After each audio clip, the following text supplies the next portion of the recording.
శత్రువులు ఎక్కడో వెలుపల ఉండరు. వారు మన ఇంట్లోనే ఉండొచ్చు. ప్రపంచంలో శత్రువు అనగానే మనకు ముందుగా గుర్తొచ్చేది సరిహద్దుల పక్కన ఉండే దేశాలు, మనకు ధ్వంసాన్ని తలపెట్టే వ్యక్తులు, లేదా మన విజయానికి అడ్డుగా నిలిచేవారు. కానీ జీవన ప్రయాణంలో వాస్తవిక శత్రువు ఎక్కడో బయట ఉండడు. వారు మన నేస్తం రూపంలో ఉండొచ్చు, మన బంధువుల రూపంలో ఉండొచ్చు, క్షణకాలపు చిరు నవ్వుతో మన పక్కనే ఉండే వ్యక్తి రూపంలో కూడా ఉండొచ్చు. అంతేకాదు, వారు మన కుటుంబంలో, మన ఇంట్లోనే ఉండొచ్చు. ఇది అర్థం చేసుకోవడం ఎంతో ముఖ్యం. అసలు శత్రువు అంటే ఎవరు? అతడు మన ఎదుగుదలకు అడ్డుపడేవాడు, అలాగే మన విజయాన్ని చూసి అసూయ పడేవాడు, మన పట్ల ప్రేమతో శ్రేయోభిలాషిగా కనిపించి అంతరంగంగా విషాన్ని చిమ్మేవాడు. మన ముందు మన మీద ప్రశంసలు కురిపించి మన వెనుక లోపాలను వెతికించేవాడు. అతడు మన లోపాల్ని సరిచేయడానికి కాదు, మనల్ని క్షీణించేందుకు వాటిని ఎత్తి చూపేవాడు నిజమైన శత్రువు. మన పక్కనే ఉంటూ మనపై ప్రభావాన్ని చూపగలడు. అతడు మన ఆత్మ విశ్వాసాన్ని పూర్తిగా కరిగించగలడు, మన లక్ష్యాలను అపహాస్యం చేయగలడు, అలాగే మన విజయాలను తక్కువ చేయగలడు. ఒక పక్క నమ్మకంగా కనిపిస్తూ మరో పక్కన మన పట్ల ద్వేషాన్ని పెంచేలా ప్రవర్తించగలడు. అటువంటి వ్యక్తులు మన జీవితాల్లో ఉన్నారో లేదో ఎలా తెలుసుకోవాలి? మొట్టమొదటగా మీ విజయంపై భారీ స్పందనను గమనించండి. మీరు ఎదుగుతున్నప్పుడు వారు ఉత్సాహపడుతున్నారా, లేక లోపల అపహాస్యం వ్యక్తం చేస్తున్నారా? రెండవది, మీ సమస్యలపైన వారి అభిప్రాయం చూడండి. వారు సహాయపడుతున్నారా, లేక పక్కన నిలబడి విమర్శిస్తున్నారా? ఇక మూడవది, మీ గురించిన మాటలు వారు ఇతరుల ముందు ఎలా చెప్తున్నారు? వారు మీ స్నేహితుల, లేక మీ ప్రత్యర్థుల? అయితే ఇక్కడ ఒక నిష్కర్ష ఉంది. శత్రువులు మన ఇంట్లో ఉన్నారని తెలుసుకొని మనం భయపడవద్దు, కానీ జాగ్రత్త పడాలి. వారు చేసే ద్రోహానికి లోనవ్వకుండా ఉండాలి. వారు మన ఆత్మవిశ్వాసాన్ని దెబ్బతీయకుండానే మనం ముందుకు సాగాలి. మనం విజయం సాధించాలి, అది వారికి సమాధానంగా నిలబడాలి. శత్రువులు మనకు ఎదురు కావచ్చు, కానీ మన మనసు నిశ్శబ్దంగా ఉంటే ఆ శత్రువుల శబ్దాలు మనల్ని ఎప్పటికీ జయించలేవు. చివరిగా ఒక గొప్ప సూక్తిని గుర్తుంచుకోండి. బయటనున్న శత్రువులు మనకు చాలా తక్కువగా నష్టాన్ని చేకూరుస్తారు, కానీ మనలో నుంచి లేదా మన దగ్గర నుంచి వచ్చే నమ్మక ద్రోహులు మన జీవితాన్ని మలుపు తిప్పగలరు. నమ్మకం అనేది ఎంతో విలువైంది. అది ఎవరికి ఇవ్వాలనో, ఎవరి నుంచి తీసుకోవాలనో తెలిసిన వాడే జీవితంలో గెలవగలడు. గుర్తుంచుకోండి, మన జీవితంలో ప్రతి మనిషి ముఖంలో నవ్వు చూసి మనం ఆయన్ను మానవుడిగా భావించేస్తాం. వారు ఇచ్చే సలహాలు చూసి, పలికే మధుర వాక్యాలు విని మన మనసుని ఆ వ్యక్తికి అప్పగించేస్తాం. కానీ నిజమేమిటంటే, జీవితంలో ప్రతి నవ్వు పక్కదారి కూడా పట్టించవచ్చు. అది ప్రతి ముద్దు మాటల్లోనూ విషం కక్కుతుండవచ్చు. ప్రతి బంధం కూడా శుద్ధమైనది కాదు. కొన్నిసార్లు బంధాలు మాయాజాలంగా ఉంటాయి. స్వార్థం, అసూయ, క్షుద్ర ఆలోచన, మేళవింపు మన విజయాలను తట్టుకోలేని వారు కూడా మనల్ని హత్తుకున్న వారిలో ఉండవచ్చు.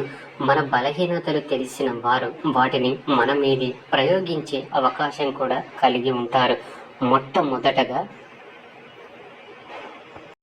అంతర్లీనంగా గమనించండి. ఎవరు మీరు గొప్పగా ఉన్నప్పుడు మౌనంగా ఉంటారో, ఎవరు సమస్యలో ఉన్నప్పుడు సానుభూతితో ముందుకొస్తారో, అటువంటి పరిస్థితులే నిజమైన వ్యక్తిత్వాన్ని వెలికితీస్తాయి. రెండవది, నమ్మకానికి ముందే విశ్లేషించండి. మనసు ఎంత కరిగినా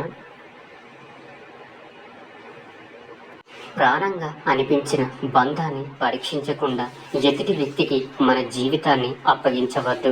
నమ్మకం ఒక విత్తనం లాంటిది. పునాదులు బలంగా ఉన్నప్పుడు మాత్రమే అది మొలకెత్తగలదు. మూడవది, తద్వారా ఎదగండి. ఒకరు మోసం చేస్తే మనం ఒరిగిపోవద్దు. వారు నేర్పే పాఠం మన జీవితాన్ని మెరుగుపరచాలి. ప్రతి గాయం ఒక బలంగా మారాలి. మోసం చేసిన వ్యక్తి ద్వారా మన విజయం కోసం అడుగులు వేస్తే అదే నిజమైన ప్రతిఫలం. అర్థమైందనుకుంటా. 4వది, శత్రువు ముఖం మారిపోతాడు. వారు అప్పుడప్పుడు మేకవన్నే నక్కలా ప్రవర్తిస్తారు. వారి సామర్థ్యాన్ని మన శ్రేయస్సుగా చూపిస్తారు. అటువంటి మాయాజాలానికి లోనవ్వకుండా మన ఆత్మవిశ్వాసాన్ని నిలబెట్టుకోవాలి. మనలోని మంచితనం అలాగే గొప్పతనం ఎవరి చేతిలో బానిస అవ్వకూడదు. ఇక 5వది, నమ్మకం గొప్ప ఆయుధం, కానీ అది సరైన వ్యక్తికి అందించినప్పుడే శక్తివంతమవుతుంది. మన జీవితాన్ని ఎవరి చేతిలో పెట్టమోనని భయపడుతూ ఉండే పరిస్థితిని తెచ్చుకోకండి. మన జీవితంలో కొందరు మన కోసం వస్తారు, మరికొందరు మన వారికి లాభం దక్కించుకోవడానికి వస్తారు. ఈ రెండిటి మధ్య తేడా గుర్తించే తత్వం మనకుంటే మనం ఎప్పుడు దారి తప్పం. శత్రువు ఎక్కడ ఉన్నాడనేది కాదు, శత్రువు ఎవరో తెలుసుకోగలగడమే నిజమైన విజయం. అర్థమైందనుకుంటా. తప్పులు చేయడం అనేది మానవ స్వభావం, కానీ మళ్ళీ మళ్ళీ అదే తప్పులు చేస్తూ క్షమించు అనే పదాన్ని ఒక లౌకిక అలవాటుగా మార్చుకుంటే దానికి ఖచ్చితంగా మూల్యం పడిపోతుంది. క్షమిస్తున్నారు కదా అని మానవత్వాన్ని, నమ్మకాన్ని ప్రయోగాల మాదిరిగా వాడితే చివరికి ఆ క్షమ కూడా ఒక మానసిక తలుపు అవుతుంది. క్షమ అనేది దయ కాదు, దైవతత్వం. క్షమించే శక్తి ఉన్నవారే నిజమైన ధైర్యవంతులు.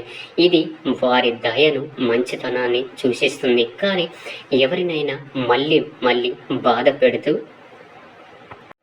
వారి మంచితనాన్ని బలహీనతగా భావించడం అన్యాయమే కాదు, అత్యాచారం అవుతుంది. నమ్మకం ఒక కీర్తి పతాకం. క్షమించేవారు తమ మనస్సు విరిగిన మళ్ళీ ఆ బంధాన్ని నిలబెట్టుకున్నందుకు కృషి చేస్తారు. అలాంటి వాళ్ళ నమ్మకాన్ని మళ్ళీ మళ్ళీ శోషించడం ద్వారా మనం మన విలువను కోల్పోతాం. ఎందుకంటే ఒక్కసారి తుడిచిన అద్దం మళ్ళీ మురికిగా చేస్తే అది మన రూపాన్ని అస్తవ్యస్తంగా చూపుతుంది. బాధ పునరావృతమైతే అది తప్పు కాదు, అది నేరం. ఒక తప్పు తెలిసి కూడా మళ్ళీ చేయడం అది క్షమకు అర్హత లేనిది. మనపై నమ్మకం పెట్టుకున్న వారిని మన ప్రవర్తనతో బాధ పెట్టడం, వారి హృదయాన్ని ముక్కలు చేయడం మీ పతనానికి మార్గమవుతుంది. క్షమను వాడుకోవడం కాదు, గౌరవించడం నేర్చుకోండి. క్షమ ఒక ద్వారంలా ఉంటుంది. అది తప్పులు చేసిన వారికి మార్గాన్ని చూపుతుంది. కానీ ఆ ద్వారాన్ని ప్రతిసారి తన్నుతూ చెయ్యి పట్టుకొని లోపలికి వచ్చి మళ్ళీ అవే పనులు చేస్తే అది ద్వారం కాదు, అది ఆత్మగౌరవాన్ని చెరిపేసే మార్గం అవుతుంది. మంచితనాన్ని బలహీనతగా చూడవద్దు. ఎవరైనా మిమ్మల్ని మళ్ళీ మళ్ళీ క్షమిస్తున్నారంటే వారు అంధులు కాదు, వారు మిమ్మల్ని గాఢంగా ప్రేమిస్తున్న వారు. వారి మౌనాన్ని అంగీకారంగా తీసుకోవద్దు. వారు మాట్లాడడం మానేసినప్పుడు అది శాంతి కాదు, విరక్తి అవుతుంది. గుర్తుంచుకోండి. అనుభవం చెప్తుంది, మొక్కలైన అద్దం అనేది తిరిగి పాత రూపం తీసుకోదు అని. ఒక్కసారి నాశనమైన నమ్మకాన్ని మళ్ళీ నిర్మించుకోవడం సాధ్యం కాదు. అద్దం ఒకసారి పగిలితే దాన్ని దగ్గర చేసినంత మాత్రాన అది మునుపటిలా ఉండదు. అది ఎవరినైనా మనం చేసిన బాధ వల్ల విరిగిపోయి ఉంటే ఆ సంబంధం మళ్ళీ మునుపటిలా ఉండదు. కాబట్టి మీ ప్రవర్తన హద్దులో ఉంచుకోండి. క్షమించేవారు ఎంతో గొప్పవారు, కానీ వారి యొక్క గొప్పతనాన్ని పరీక్షించాలనే ప్రయత్నం చేయవద్దు. ఒకరి క్షమ మనకు దారి చూపుతుంది, అదే మార్గాన్ని అవమానంగా మార్చకూడదు. బాధకు గురైన వ్యక్తుల్ని బలహీనుగా చూడవద్దు. వారి మౌనం వెనుక ఎన్నో బలమైన మాటలు నిపత్తులై ఉంటాయి. గుర్తుంచుకోండి, క్షమ ఒక బహుమతి లాంటిది. దానిని అర్హత లేకుండానే ఇస్తూ ఉంటే అది దుర్వినియోగం అవుతుంది. మరొకరి మంచితనాన్ని మోసం చేస్తే అదే మంచితనం ఒక రోజున మౌనంగా తిరిగిపోతుంది. అప్పుడే మన తప్పు ఎంత పెద్దదో మనకు అర్థమవుతుంది. కానీ అది ఆలస్యంగా ఉంటే మనకు మిగిలేది కేవలం పశ్చాత్తాపమే. అందుకే క్షమించడం కాదు, క్షమను గౌరవించడం నేర్చుకోండి. అర్థమైందనుకుంటా. మన ఎదుట ఉన్న ప్రతి శత్రువు ఒక పరీక్షగా, ఒక శక్తి పరీక్షగా ఉంటాడు. అలాంటి శత్రువులు ఎదుర్కొని గెలవాలంటే మనం ముందుగా మనల్ని మనం తెలుసుకోవాలి. ఎందుకంటే శక్తివంతమైన గెలుపు అనేది బయట శత్రువులను కాదు, మన అంతర్లీన భయాలను, మన అలసత్వాన్ని, మన ఆలోచన పరిమితుల్ని జయించినప్పుడు మాత్రమే కలుగుతుంది.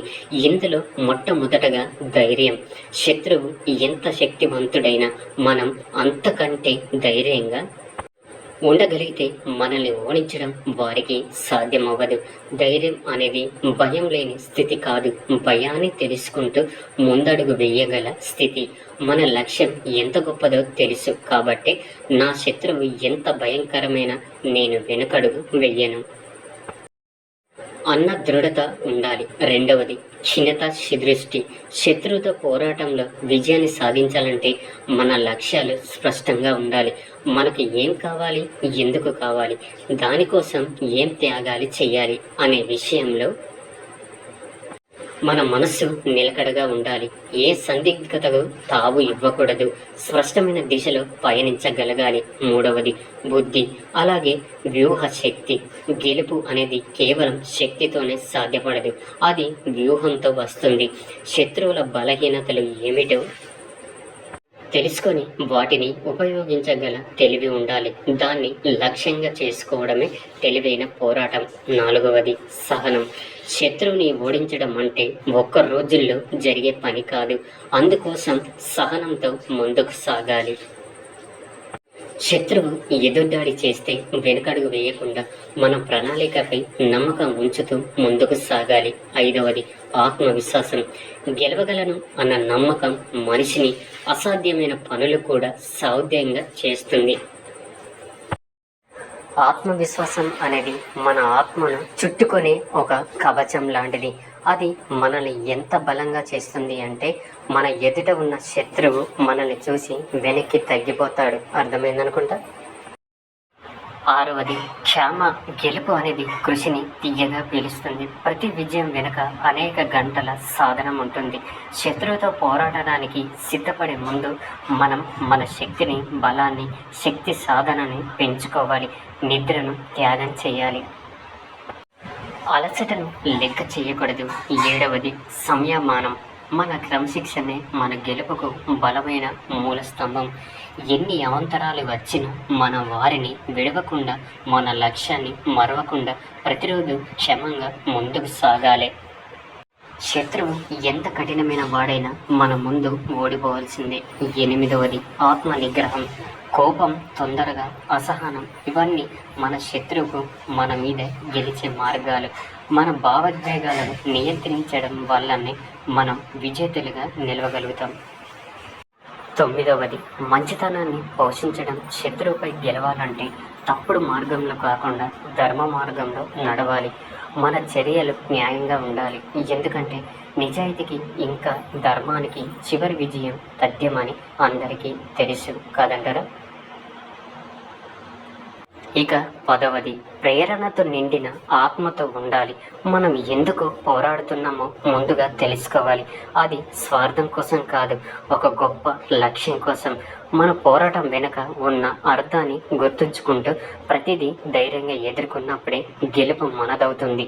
శత్రువు అంటే కేవలం మనం ఎదుర్కొనే వ్యక్తి మాత్రమే కాదు, అది మనలోని క్షీణత, ఆలస్యం, సమర్థత, భయం. ఈ శత్రువులను జయించగలిగితే బయట ఉన్న శత్రువును ఓడించడం అంత కష్టమేమి కాదు. మన గుణాలే మన ఆయుధాలు. మన ధైర్యం, విజ్ఞానం, సహనం ఇదే మన అసలైన వీరత్వం.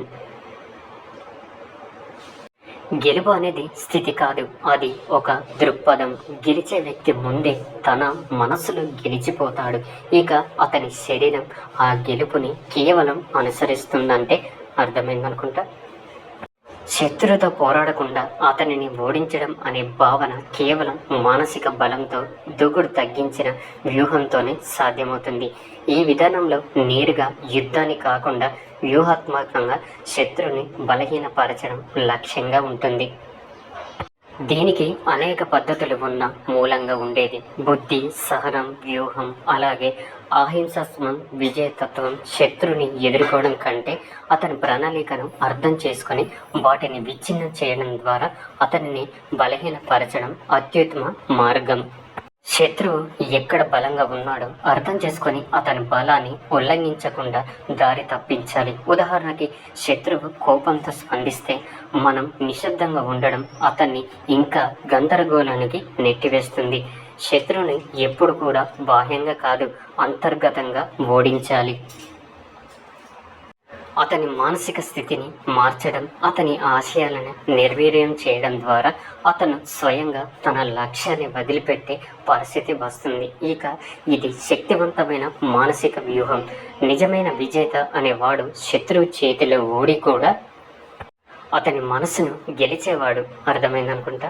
చర్యకి ప్రతిచర్య ఇవ్వకపోవడమే అసలైన మేధస్సు. శత్రువు యొక్క ఉచ్చులో పడకపోవడమే గొప్ప విజయం. శత్రువు నీపై కోపంగా ఉన్నప్పుడు నువ్వు శాంతంగా ఉండడం అతనిపై తొలి విజయంగా మారుతుంది. ఎవరికైనా లోపాలు ఉంటాయి. ఆ లోపాలను మనం బలంగా మార్చుకోవడమే వ్యూహాత్మక విజయం. అతని గర్వం అతని పతనానికి కారణమయ్యేలా చేస్తే మనం ఏనాడు కూడా యుద్ధానికి దిగవలసిన అవసరం ఉండదు. అతను తనకు తానే శత్రువుగా మారతాడు. అత్యంత శక్తివంతమైన వ్యక్తి శక్తిని ఎప్పటికీ చూపించాడు, ఎందుకంటే అతనికి దాన్ని నిరూపించాల్సిన అవసరం ఉండదు. ఇదే నిజమైన అదుపు. శత్రువు మనల్ని అంచనా వేయలేనప్పుడు అతను భయపడతాడు. భయం అతన్ని లోపల నుంచి కుళ్ళపొడిచి చేస్తుంది. ఓదార్పు, క్షమ, అలాగే ప్రేమ ఇవి శత్రువు కోసం ఉపయోగించడానికి సూటిగా కనిపించవు, కానీ ఇవి అతన్ని ఎంతగానో కలిచివేస్తాయి. క్షమించగల మనస్సు అహంకారాన్ని ముక్కలు చేస్తుంది. ఈ మార్గం ద్వారానే ఎందరో మహానుభావులు ప్రపంచాన్ని గెలిచారు. వారిని ఎదుర్కోకుండా వారి కంటే మెరుగైన జీవితం గడపడం వారికి ఓటమిగా ఉంటుంది. నీ విజయం, నీ నెమ్మదైన ఎదుగుదల వారిని ఓడించడానికి ఓ సబల మార్గమవుతుంది. మీ కృషి, మీ ఆత్మవిశ్వాసం వారికి రోదనగా మారుతుంది. శత్రువుతో పోరాడకుండా వారిని నాశనం చేయడం అంటే వారి బలాన్ని స్వయంగా నిర్వీర్యం చేయడం, వారి లోపాలను ప్రదర్శించడం. మన మౌనం, సహనం, మానవత్వంతో వారిని ఓడించడం ఇది శౌర్యం కన్నా కూడా గొప్ప విషయం. ఇది మేధస్సుతో కూడిన విజయమవుతుంది. మనిషికి ఆత్మ నియంత్రణే గొప్ప ఆయుధం. అసలైన గెలుపు ఎప్పుడు కూడా మనుషుల హృదయాల్లో కలుగుతుంది, అంతేకాని కత్తుల మెడలో కాదు. అర్థమైందనుకుంటా.